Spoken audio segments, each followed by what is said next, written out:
ஆற்காடு காய்கறி அங்காடியில் பாமக வேட்பாளர் பாலு வாக்கு சேகரித்தார். அரக்கோணம் தொகுதியில் தேசிய ஜனநாயக கூட்டணி சார்பில் போட்டியிடும் பாமக வேட்பாளர் பாலு ராணிப்பேட்டை மாவட்டம் ஆற்காடு பாலங்காற்றரை ஒட்டி செயல்பட்டு வரும் மொத்த காய்கறி மார்க்கெட்டிற்கு சென்று வாக்கு சேகரித்தார். ஈழத் தமிழர்களுக்காக ஐநா சபையில் குரல் கொடுத்துள்ளேன் என கூறி வாக்கு சேகரிப்பில் ஈடுபட்டார்.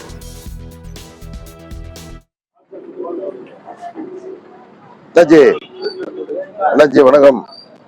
பாலு வேட்பாளர்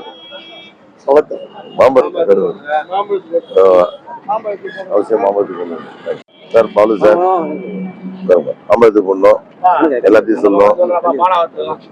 பாமக வேட்பாளர் மாம்பழத்துக்கு போடணும் பாத்துங்க.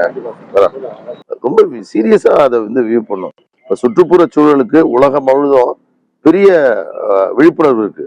பட் இந்தியாவில தான் அது ரொம்ப குறைவா இருக்கு. நான் அதே மாதிரி ஐநா சபையில போய் ஈழத்தமிழர்களுக்காக இந்த 2009 கலவர இன்சிடென்ட்டுக்கு பிறகு